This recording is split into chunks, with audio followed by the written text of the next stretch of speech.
pilih lem mineral? Soalnya cuma ini nih yang masih ada segelnya. Debu jadi nggak akan masuk di sela-sela tutup botolnya. Benar, lem mineral disegel secara khusus sehingga terjamin kebersihannya. Lem mineral.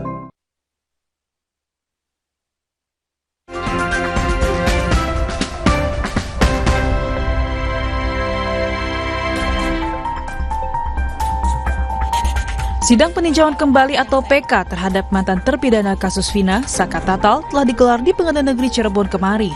Sejumlah bukti baru pun dipersiapkan Saka Tatal. Dalam pembacaan PK tersebut, kuasa hukum menitik beratkan terkait kliennya Saka Tatal yang sempat dijadikan tersangka dan mendapatkan hukum pidana selama 8 tahun dinilai tidak sah secara hukum. Selain novum, kuasa hukum Saka Tatal juga akan hadirkan 8 hingga 9 saksi ahli. Di antaranya adalah mantan Wakapolri dan mantan Kabar Eskrim. Kita pemeriksaan saksi yang akan kita ajukan ada sekitar 8 atau 9 orang. Namun ada ahli pidana, ahli forensik, dan berbagai ahli yang lainnya kan sesuai dengan kemampuannya. Ada juga Pak Susno akan datang. Ada. Pak Susno juga akan datang. Pak Groseno juga akan datang. Sementara Liga Akbar siap menjadi saksi sidang peninjauan kembali Saka Tatal bila dibutuhkan. Menurut Liga Akbar, kesaksian tentang berubahnya kronologis dan peristiwa hukum akan menjadi bukti permulaan tidak adanya keterlibatan seluruh terpidana termasuk Saka Tatal. Bukti ini dinilai akan sangat penting jika disampaikan di persidangan peninjauan kembali Saka Tatal. Untuk bisa menjadikan Liga Akbar sebagai penguatan terhadap PK ataupun sebagai saksi, ya kami dan klien kami juga menanggapi positif karena gimana pun juga Saka Tatal harus tetap dibantu. Dan insya Allah klien kami Liga Akbar siap bersedia untuk memberikan keterangannya apabila dibutuhkan oleh kuasa hukum Saka Tatal. Namun dalam sidang, pihak termohon yang dijasa penuntut umum Kejari meminta sidang ditunda untuk pihak yang menanggapi memori PK Saka Tatal. Kami meminta waktu untuk menyusun ulang tanggapan kami majelis. Seperti itu nanti. Jadi belum siap untuk hari ini ya? Belum siap ya. Sidang PK Saka Tatal pun kembali dilanjutkan esok, Jumat 26 Juli 2024, dengan agenda mendengar tanggapan pihak termohon. Tim Liputan, Kompas TV. Pengadilan Negeri Cirebon telah menggelar sidang perdana peninjauan kembali atau PK terhadap terpidana kasus Vina, Saka Tatal. Tak hanya menyoal bukti baru yang dikemukakan dalam sidang, Saka Tatal pun mencari keadilan dan ingin para terpidana kasus Vina yang mendekam di penjara dapat bebas karena diyakini sebagai korban salah tangkap. Lalu akankah besok dua jenderal Polri ini akan menjadi saksi dalam PK Saka Tatal dan apa yang kembali akan dibuktikan? Lalu apa juga tanggapan yang akan diberikan pihak termohon, yakni Kejari Cirebon atas PK Saka Tatal? Kita ulas bersama sejumlah narasumber yang sudah hadir di studio. Ada pakar hukum pidana Universitas Al-Azhar, Profesor Supaji Ahmad. Selamat pagi, Pak Parji. Pagi, Mas. Dan melalui sambungan virtual ada kuasa hukum Saka Tatal Krisnamurti serta kuasa hukum Ibtu Rudiana Mardiman Sane. Selamat pagi, Bapak-bapak. Selamat pagi. Selamat pagi. Ya, saya ke Pak kuasa hukum Saka Tatal dulu. Jadi besok apa saja bukti yang akan dihadirkan? Dan ex Kabar Eskrim dan Wakapolri juga akan dihadirkan, kabarnya begitu? Betul? Halo Mas. Ya. Iya. Besok itu hari Jumat adalah tanggapan dari pemohon. Masih belum ada agenda saksi. Nanti kita lihat lagi agenda saksinya mungkin di sidang selanjutnya, Mas. Oke. Berarti melihat ketersediaan waktu dulu begitu ya, kira-kira ya? Iya. Baik. Iya, lalu betul. Kalau bukti-bukti akan ada bukti yang akan dihadirkan atau physical evidence yang akan dihadirkan besok? Kemarin itu kan kita tuh hanya membacakan memori PK yang kita ajukan. Artinya memori PK itu kan nanti diterima dan dicatatkan oleh Pengadilan Negeri Cirebon, lalu dikirimkan ke Mahkamah Agung. Nanti Mahkamah Agung lah yang akan menyidangkan memori PK kami. Jadi terkait bukti-bukti yang kemarin kita ajukan, ada 10 novum yang telah kami ajukan. Ada 10 novum yang telah kami ajukan. Ya. Lebih banyak novum tersebut yang tidak pernah hadir, yang tidak pernah ada dalam persidangan tahun 2016. Jadi bukti-bukti baru dalam keadaan baru yang dapat kita temukan. Lebih mengarah kepada bukti-bukti kita itu bahwa kita meyakini bahwa ini adalah kecelakaan gitu loh, Mas. Oke. Ya, koreksi kalau saya salah Pak Krisna. Sebelumnya kan ada 4 novum. Anda mengatakan tadi ada 10, berarti ada tambahan kemarin itu 6 novum begitu ya? Iya betul, ada tambahan 6 novum, kan termasuk ada keterangan Liga Akbar yang telah mencabut keterangannya, itu juga kita menjadikan novum. Oke. Dari 10 novum itu, mana yang Anda yakini paling menguatkan bahwa Saka Tatal ini tidak terlibat peristiwa itu, dan bahkan peristiwa itu salah, bukan pembunuhan melainkan kecelakaan? Kami menemukan adanya misalkan motor yang kami temukan, bahwa di luaran kan motor itu dalam keadaan baik-baik saja, tapi kami temukan motor itu luka kebanyakan di sebelah kanan. Lalu kami cocokkan lagi dengan foto korban juga ada luka-luka di sebelah kanan. Lalu kami temukan lagi adanya daging yang menempel di baut jalan, lampu jalan, itu akan menandakan juga itu adanya terjadi kecelakaan. Lalu kami juga menemukan lagi adanya foto-foto yang dimana korban sebelum dikuburkan, dari hasilnya kita temukan tidak ada luka penusukan di dada dan adanya sabetan dari senjata tajam. Itu yang kami temukan gitu loh Mas. Oke. Saya kembali ke ahli yang akan dihadirkan pihak pemohon dari Anda, Pak Krisna. Kemarin beberapa waktu yang lalu tepatnya Pak Susno Duaji sempat berdialog dengan kami juga bersama Ibu Titin juga, kuasa hukum Saka Tatal juga, rekan Anda, bahwa dirinya kemungkinan tidak bisa memosisikan diri sebagai ahli dalam sidang PK Saka Tatal. Nah, Anda juga tapi mengatakan kemarin bahwa Pak Susno ini kemungkinan besar hadir dalam PK Saka Tatal. Bagaimana kepastian soal kehadiran mantan Kabar Eskrim ini, Pak Krisna? Kemarin sih dari tim kita masih komunikasi, katanya Pak Susno kesediaannya bisa hadir. Karena kami akan memperdalam dengan keterangannya Liga Akbar, mencabut keterangannya, lalu dia mengatakan bahwa dalam BAP tersebut dia diarahkan oleh Rudiana.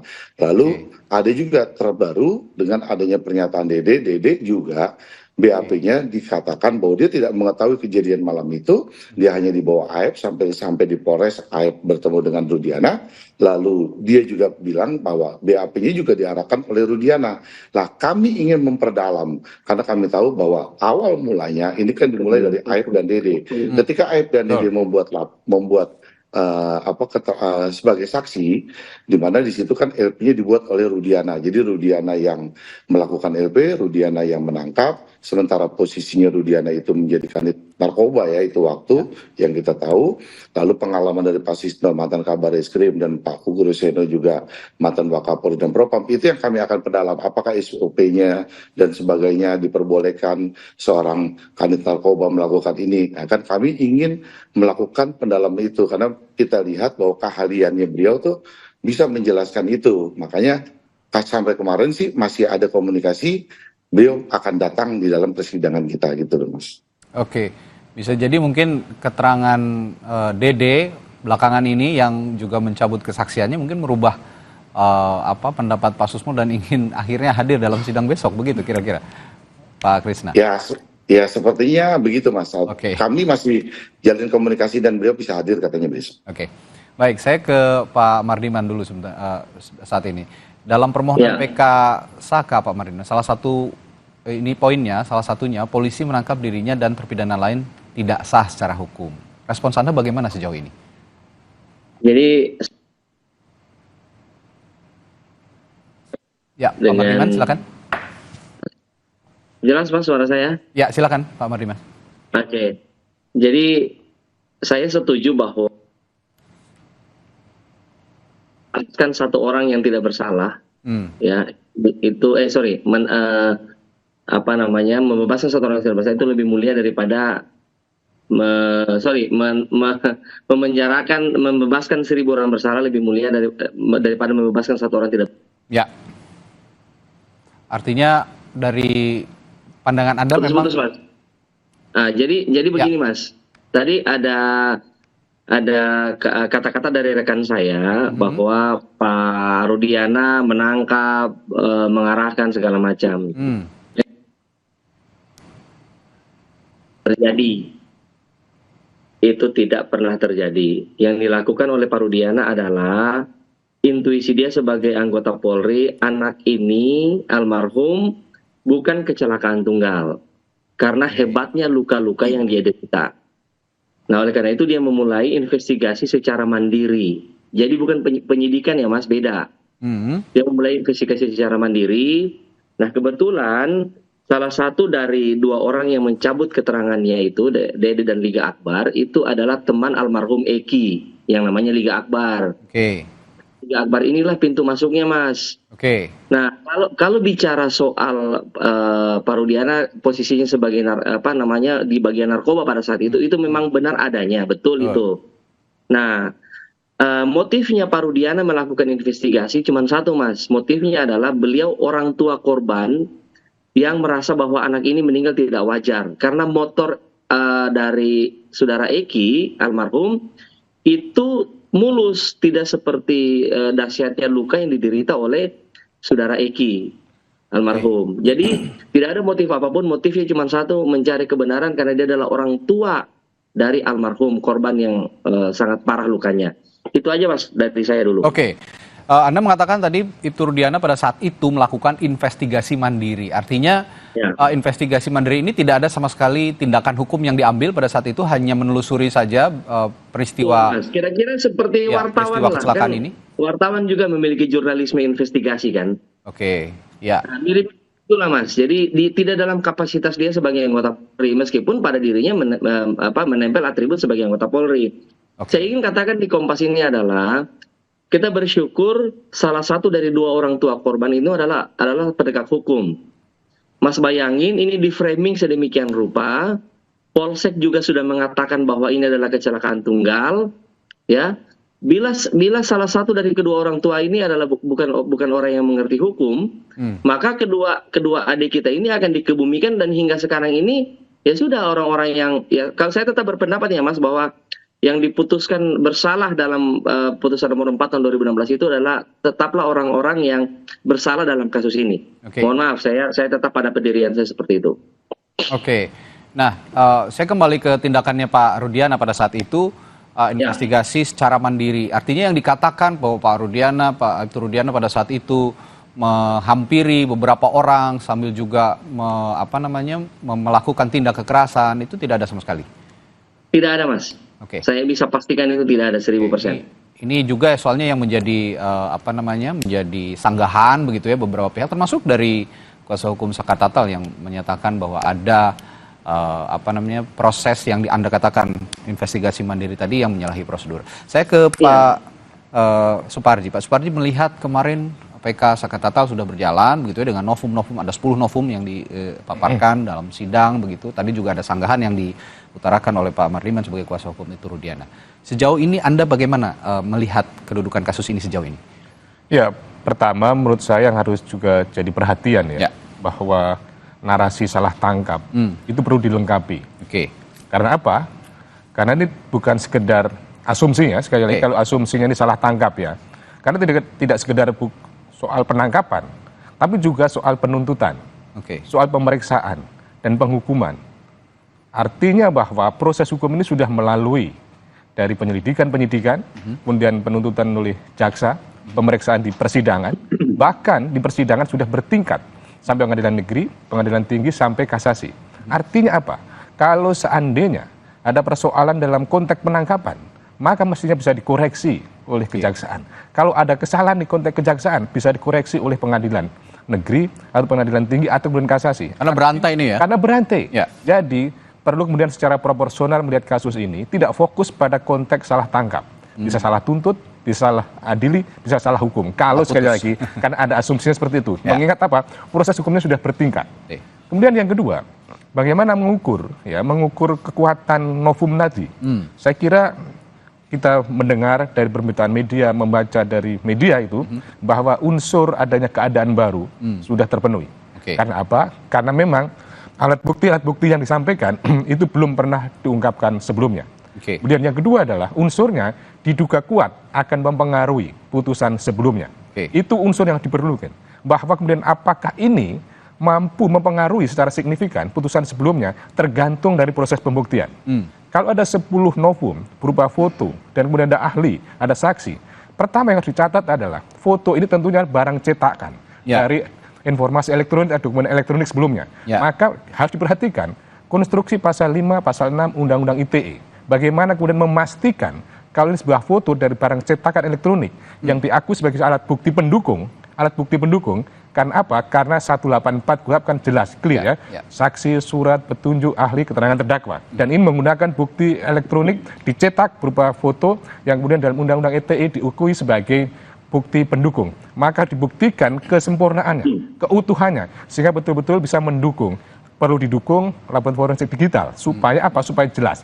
Nah, kemudian yang kedua adalah kalau nanti memang mampu menghadirkan ya alat bukti itu didukung dengan misalnya dokumen elektroniknya, saya kira cukup berpengaruh. Ya. Kemudian berikutnya adalah bahwa kalau menghadirkan saksi yang dalam hal ini DD tadi itu yang mengatakan ada kesaksian palsu sebelumnya atau keterangan palsu sebelumnya, maka ini nanti juga akan sangat dipengaruhi tentang apa yang disampaikan. Apakah secara otomatis bahwa dia ketika mengatakan keterangan sebelumnya direkayasa dan sebagainya akan berpengaruh terhadap putusan ini? Saya kira tidak sepenuhnya bisa simplifikasi seperti itu, harus ada dukungan-dukungan yang lain. Kalau kemudian konteksnya menghadirkan ahli, tentunya ahli ini kan kapasitasnya adalah menerangkan, membantu majelis hakim supaya terang benderang perkaranya ini. Jadi mengukur kekuatan pembuktian dari novum, kemudian saksi, kemudian ahli, saya kira akan sangat dipengaruhi dalam proses pembuktian di persidangan nanti itu. Dan yang perlu dicatat adalah bahwa persidangan PK pada Pengadilan Negeri Cirebon ini pada konteks mendengarkan dari permohonan, jawaban termohon, kesimpulan, dan kemudian ada semacam rekomendasi dan nanti kembali akan pada Mahkamah Agung yang memutuskan. Dan juga penting perhatiannya adalah mungkin publik bertanya, Saka Tatal ini sudah di luar, kemudian kenapa mengajukan PK? Urgensinya adalah supaya yang bersangkutan adalah bebas murni, tidak menjadi mantan narapidana, maka ada upaya hukum untuk mencari keadilan ini. Gitu. Ya, membersihkan nama juga membersihkan nama baik. Karena memang ya cap mantan terpidana ini sangat tidak nyaman pasti untuk Saka Tatal dan untuk masa depan Saka Tatal misalnya untuk mencari pekerjaan dan segala macam ini akan sulit. Penting untuk melakukan PK ini. Betul. Nah, saya akan kembali ke konteks saksi ataupun ahli yang rencananya akan dihadirkan oleh pihak Saka Tatal nanti. Tadi dikatakan ada mantan Wakapolri, mantan Kabareskrim, Pak Susno Duaji. Saya ingin minta pendapat Anda soal kedudukan keduanya ini, apakah bisa diposisikan sebagai ahli atau bagaimana? Ya, kualifikasi ahli memang secara sederhana ditafsirkan adalah orang yang memberikan keterangan berdasarkan pengetahuan, berdasarkan pengalaman, berdasarkan keahlian. Dia tidak masuk pada konteks pokok perkaranya. Ya. Dia tidak menjelaskan perkaranya, tapi dia menjelaskan teori, menjelaskan norma, dan lain sebagainya. Maka kalau pertanyaannya, apakah ahli-ahli yang akan dihadirkan sebagai persidangan nanti memenuhi kualifikasi sebagai ahli, saya kira memang bisa dihadirkan sebagai ahli. Tetapi lagi-lagi tentunya adalah kembali kepada proporsi masing-masing dan fokus pada persoalan apa. Misalnya dalam konteks PK ini mungkin ahli akan menerangkan misalnya hal-hal yang diajukan sebagai novum memenuhi kualifikasi sebagai novum atau bukan. Dan ahli tidak pada konteks menyimpulkan, tetapi ada menerangkan saja. Sekali lagi adalah menerangkan. Demikian pula dalam konteksnya misalnya mantan Kabareskrim, mantan Wakapolri, mungkin saja akan berkualifikasi menerangkan tentang bagaimana prosedur penyidikan, prosedur penangkapan, tetapi lagi-lagi tidak menilai tentang salah benarnya satu proses hukum yang sedang berjalan, tetapi hanya menerangkan saja. Menerangkan dalam konteks secara teoritis, secara normatif, secara pengetahuan dan secara pengalaman. Dan objektif. Objektif dan rasional gitu. Ya.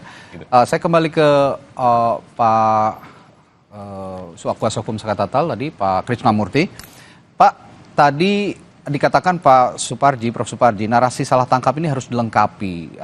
Bisa juga tidak hanya konteks salah tangkap, ada kejaksaan yang salah tuntut atau pengadilan juga yang salah putus. Nah, dalam novum yang Anda ajukan ke sidang PK-nya ada 10. Bagian mana yang bisa kira-kira melengkapi narasi yang salah tangkap ini tadi? Kami sepakat dengan apa yang disampaikan Pak Suparji tadi. Artinya bahwa kita melihat kalau terkait masalah Pak Rudiana itu, kita melihat dari dasarnya putusan ketika beliau bersaksi di pengadilan 2016, beliau mengatakan bahwa beliau lah yang melapor dan beliau yang menangkap. Itu ada dalam putusan 2016.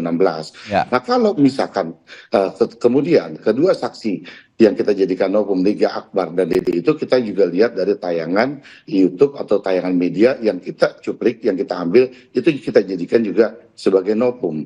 Artinya kan bahwa kalau sampai itu dua saksi diarahkan dalam BAP-nya, lalu kemudian dalam putusan 2016 juga ada 3 DPO yang sudah ditetapkan, Sandi Eka dan Sandi Andi dan Peggy, lalu kemarin dengan putusan para peradilannya Peggy dibebaskan, berarti sampai saat ini dengan adanya 3 DPO itu 3 DPO tidak pernah ada. Berarti 3 DPO itu kita anggap fiktif karena 2 dianulir, 1 dibebaskan. Kalau sementara Peggy itu salah tangkap, harus ada Peggy yang lain dong. Buktikan kalau itu memang betul ada di dalam putusan DPO. Nah kemudian betul bahwa pertama polisi melempar itu kasusnya adalah pasalnya 351. Kemudian jaksa penuntut membuat itu menjadi 340, lalu hakim juga menetapkan 340. Kemudian waktu 2016 bersidang, DD tidak dijadikan saksi, lalu AF tidak dijadikan saksi, SMS tidak, handphone tidak dibuka, CCTV tidak dihadirkan.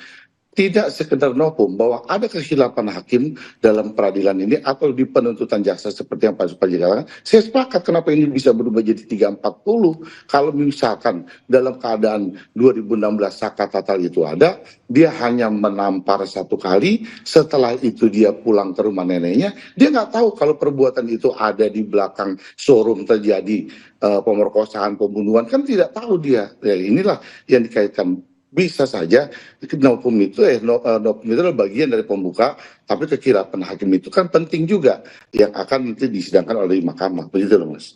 Oke, nah yang juga penting adalah kedudukan hukum Ibtu Rudiana sampai saat ini yang masih banyak pihak publik juga mempertanyakan bagaimana sih kedudukannya. Kalau tadi dikatakan oleh Bung Mardiman bahwa tidak ada atau banyak yang tidak benar dari keterangan-keterangan para terpidana yang ataupun kuasa hukum yang menyebut bahwa ini Ibtu Rudiana yang melakukan kekerasan pada saat investigasi secara mandiri, melakukan kesalahan prosedur termasuk salah tangkap dan juga memberikan laporan-laporan yang tidak sesuai dengan kenyataan dengan mengarahkan kesaksian AF dan Dede yang pertama kali diminta bersaksi, termasuk BAP yang ditandatangani oleh keduanya tanpa dihadirkan dalam persidangan pada tahun 2017 yang lalu. Nah, bagaimana nanti menyikapi soal ini? Saya akan tanyakan juga kepada Bung Mardiman dan juga Bung Krisnamurti setelah jeda di Sapa Indonesia Pagi. Tetaplah bersama kami.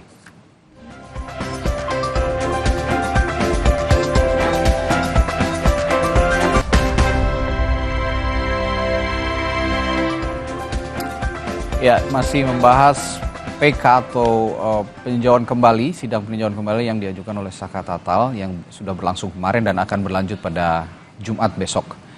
Dan saya akan tanya kembali tadi soal kedudukan hukum Ibtu Rudiana. Dan saya juga meminta pendapat dari Bung Krisnamurti sejauh ini. Bung Krisna, kalau banyak anggapan publik begitu ya, tentu saja yang harus kita juga dengar gitu bahwa kedudukan hukum Ibtu Rudiana di sini sangat penting sehingga dalam sidang PK Saka Tatal ini sebetulnya ada baiknya jika dihadirkan dalam sidang. Anda punya pendapat yang sama soal ini? Saya beberapa media saya sampaikan statement. Saya juga meminta kepada Pak Kapolri dari awal kalau bisa Ibtu Rudiana dihadirkan di dalam PK Saka Tatal nanti biar mengungkap fakta yang sebenarnya terjadi itu seperti apa lebih jelas. Bahkan bukan Rudiana, saya juga meminta kepada Pak Kapolri juga itu waktu di media saya sampaikan juga yang melakukan olah TKP pertama kali pun juga dihadirkan. Jadi lebih terang, buat kami lebih senang Mas. Artinya bahwa kejadian 2016 itu seperti apa kan bisa diungkapkan gitu loh Mas. Oke.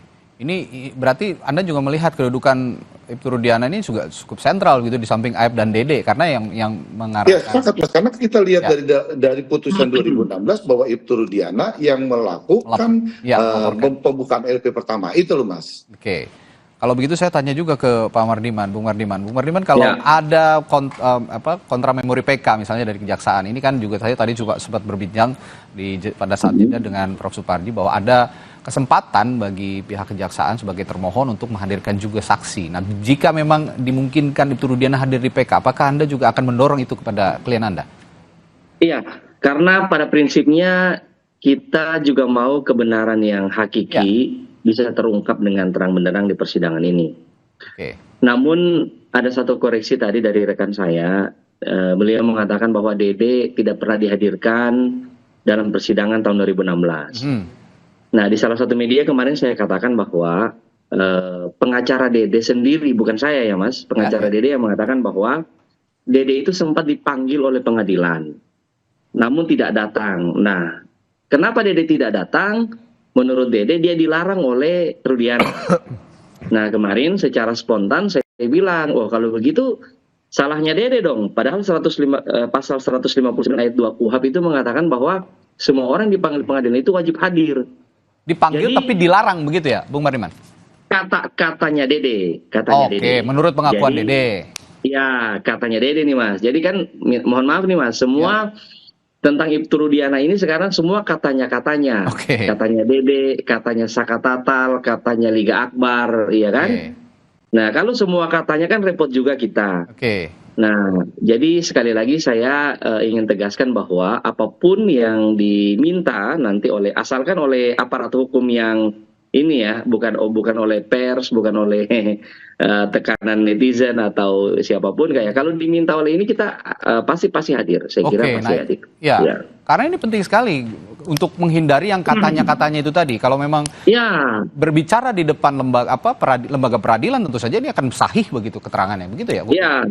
Terlalu banyak katanya ini Mas terhadap klien kami ini. Kasihan juga beliau nih. Oke, ya ini ada baiknya juga. Bukan begitu Prof. Supardi. Jika memang dihadirkan di persidangan yang dibilang Bung Mardiman tadi, katanya. Kalau memang dikatakan Ibtu Rudiana di muka sidang PK, ini kan lebih sahih dan lebih bisa dipertanggungjawabkan begitu kan? Ya, bahwa secara sederhana sebetulnya konteks peninjauan kembali itu ada 3M ya. Oke. Satu, kepentingan bagi pemohon adalah bagaimana mengubah putusan sebelumnya. Oke.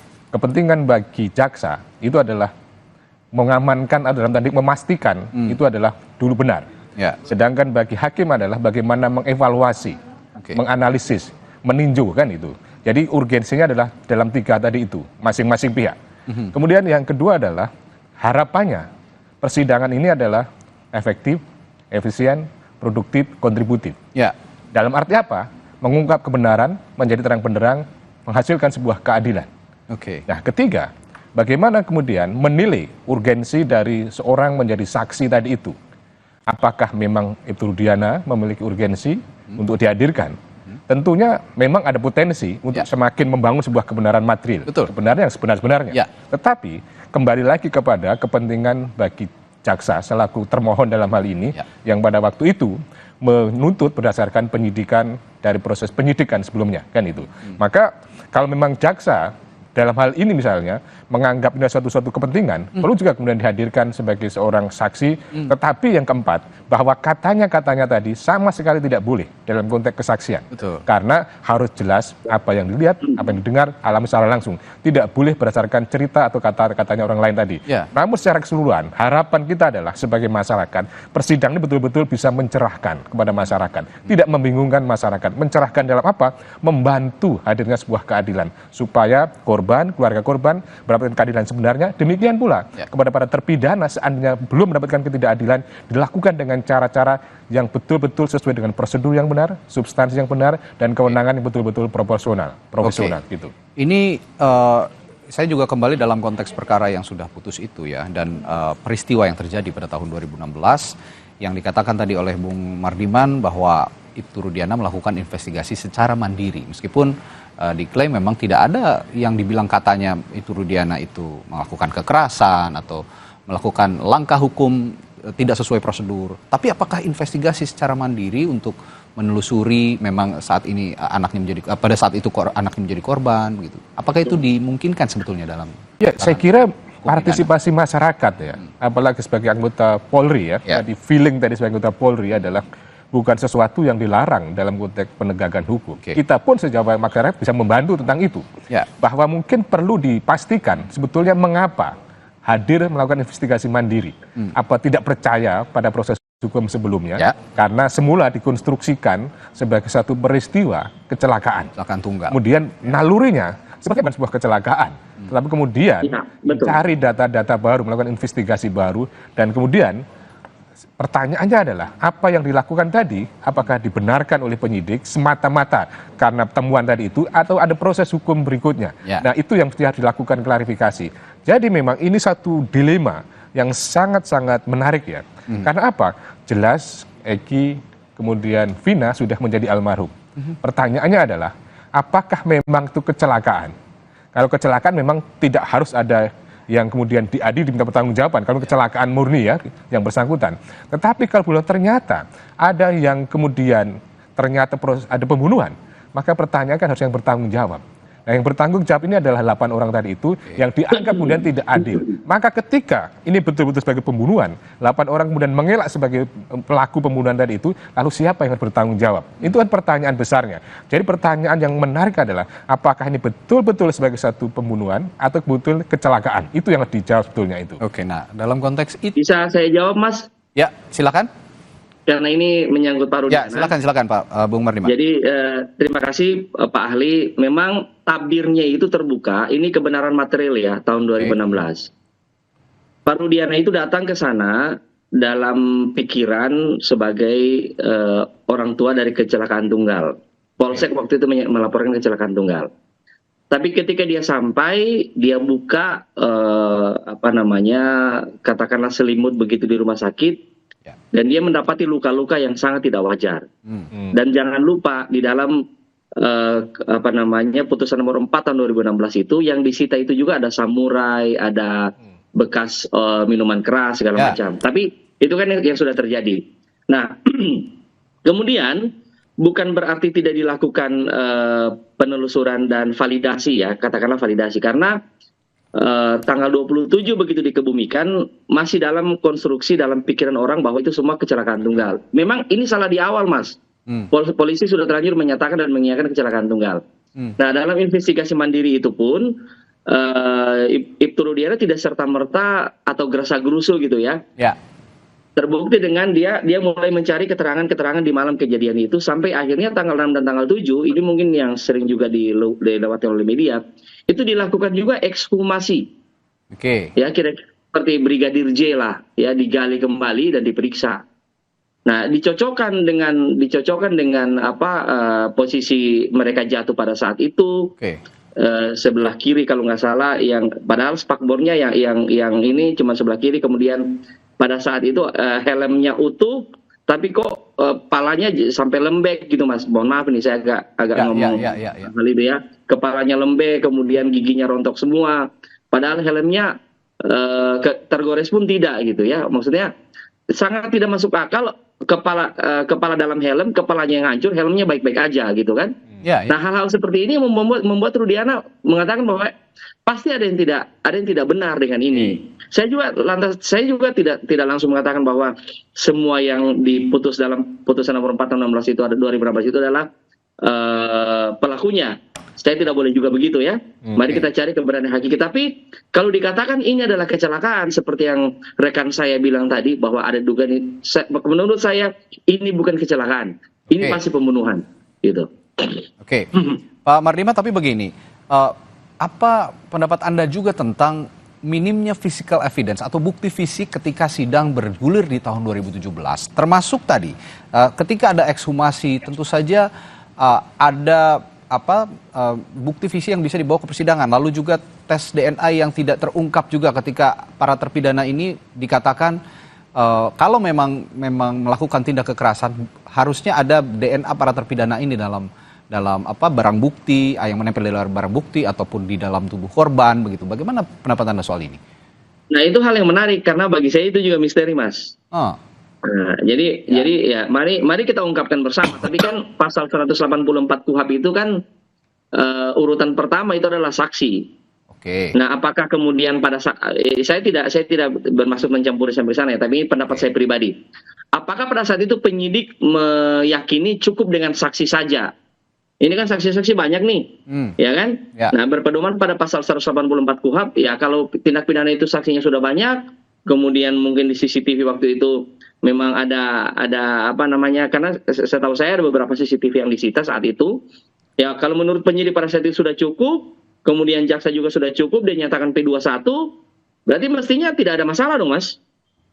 Ya kan? Kalau mestinya ada yang kurang dari proses itu, mestinya jaksa P19 kan dong, minta scientific identification yang lain gitu. Tapi menurut hemat saya, jika melihat kondisi seperti itu, berarti yang ada andil untuk melakukan kesalahan juga kejaksaan. Kenapa begitu percaya saja begitu kira-kira Prof dengan kondisi seperti itu dan tidak menggali pada saat sidang tahun 2017. Nah, ini saya tanyakan juga ke Pak Krisnamurti, Bung Krisna. Apakah dalam PK besok juga sisi ini akan dimunculkan bahwa semata-mata ada kesalahan dari pihak kepolisian, tapi kejaksaan juga saat menuntut tidak mempertimbangkan kejanggalan-kejanggalan yang dimunculkan pada saat proses penyidikan oleh polisi. Apakah itu juga jadi poin dalam sidang tanggal 26 besok?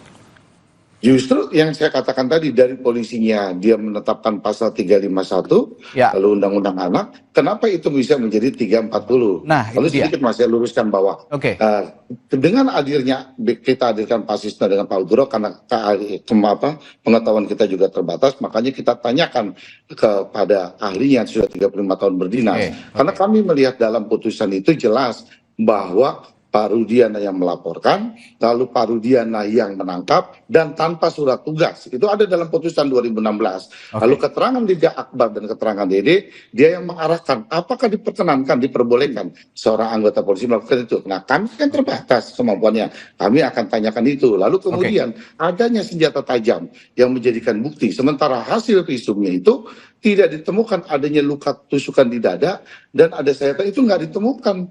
Dia mati adanya benturan di belakang kepala. Itu yang ditemukan hasil visumnya. Lalu gini Mas, kejadian ini kan ada 2 Polres yang menangani awalnya, bahwa Polres Kabupaten mengatakan ini adalah kecelakaan. Lalu kemudian di belakang showroom itu masuk dalam Polres Kota. Dilakukan olah TKP, di TKP pun juga tidak ditemukan adanya tanda-tanda terjadinya pemerkosaan, terjadinya pembunuhan. Misalkan kayak pembunuhan, kita motong ayam aja ada 1 titik darah atau 2 darah, bisa dapat ditemukan. Makanya saya minta hadirkan kalau bisa Pak Kapolri, dihadirkan yang melakukan olah TKP, jadi biar jelas gitu loh Mas. Baik, terakhir Pak Parji, Pak Profesor Parji, besok jika memang ingin persidangan PK ini meluruskan peristiwa yang terjadi pada 2016, lalu persidangan yang sudah putus dan banyak orang meragukan bahwa putusan itu betul begitu. Dalam sidang PK besok yang paling bisa menunjukkan kepada publik bahwa inilah kebenaran sesungguhnya, di poin yang mana kira-kira? Ya, mengacu pada momentum lahirnya PK dalam sistem hukum kita, yaitu kasus Senkan Karta. Betul. Yang itu secara signifikan, yang kemudian langsung berpengaruh bebasnya para terpidana pada waktu itu adalah adanya pengakuan dari pelaku yang sebenarnya, bahwa bukan yang dihukum yang melakukan pembunuhan, tetapi kemudian dialah yang melakukan pembunuhan, sehingga kemudian bebas yang bersangkutan yang terpidana tadi itu. Mengacu pada itu bahwa harus ada bukti-bukti secara konkret yang kemudian menyatakan bahwa Sakatatal atau terpidana yang lain itu bukan sebagai pihak yang melakukan pembunuhan. Satu, membuktikan adalah bahwa ini adalah satu peristiwa kecelakaan tunggal. Kalau maksud bisa dibuktikan, itu adalah akan berpengaruh secara signifikan. Kedua, membuktikan bahwa yang terpidana ini bukan pelaku. Lalu ketiga adalah membantu seandainya ini ada satu konstruksi pembunuhan, itu ada pelaku-pelaku yang lain. Jadi itu jenjang-jenjang yang mungkin secara prediktif bisa terjadi. Tetapi konstruksi yang dibangun selama ini adalah bahwa pihak terpidana itu mengatakan ini adalah sebuah kecelakaan tunggal. Sementara konstruksi dari korban, keluarganya, dan kemudian jaksa adalah ini adalah satu pembunuhan. Maka untuk itu menjadi satu pertarungan yang menarik, mana sebenarnya yang benar. Pada sisi yang lain adalah menjadi penting perbaikan momentum penegakan hukum kita ini. Bagaimana ada koreksi secara jujur secara otentik dilakukan oleh penegakan hukum itu. Bahwa criminal justice system itu tidak kemudian dikonstruksikan suatu pola yang harmoni. Mesti harus ada satu proses pembagian peran yang betul-betul saling mengoreksi. Misalnya apa? Bahwa dalam proses penyidikan sudah ada SPDP. Bagaimana kemudian jaksa bekerja dengan cara baik, melakukan supervisi, koordinasi, P19 betul-betul ditindaklanjuti. Dengan demikian adalah nanti ketika dituntut itu sudah betul-betul sebagai kebenaran material. Jadi memang ada pertanyaan menarik tadi bahwa belum ada pembuktian-pembuktian secara saintifik dan sebagainya, mestinya itu akan membantu untuk kebenaran material. Tetapi penyidik, penuntut menganggap sudah benar, maka akhirnya menjadi putusan itu. Dan bahwa dihormati putusan yang sudah ada dan kita berikan ruang untuk melakukan PK untuk hadirnya sebuah keadilan, dan kita tunggu betul hakim PK ini menghadirkan sebuah mahkota indah sedap pada mata bagi para pencari keadilan. Sepakat. Dan ini juga jika sedikit merunut ke belakang bahwa sidang PK Sakatatal ini adalah stepping stone dari putusan pra-peradilan Peggy. Nanti jika memang Sakatatal dikabulkan, PK-nya bisa juga jadi stepping stone atau batu loncatan bagi para terpidana yang masih ada di di penjara saat ini dan dalam upaya dibebaskan. Dan kita nantikan besok sidangnya akan sangat menarik, dan yang paling penting bukan membuktikan siapa yang salah, siapa yang benar, tapi yang membuktikan kebenaran yang sesungguhnya akan tampak di muka publik, sehingga pertanyaan-pertanyaan publik itu juga bisa terjawab seluruhnya. Terima kasih pakar hukum pidana dari Universitas Al-Azhar, Profesor Suparji Ahmad, dan melalui sambungan virtual juga terima kasih kuasa hukum Saka Tatal Krisnamurti serta kuasa hukum Ibtu Rudiana Mardiman Sane. Sehat selalu Bapak-bapak, sampai jumpa kembali. Terima kasih Mas. Terima kasih Prof, terima kasih rekan. Terima kasih. Ya, saudara, setelah jeda di Sapa Indonesia Pagi akan ada informasi menarik lainnya, tetaplah bersama kami.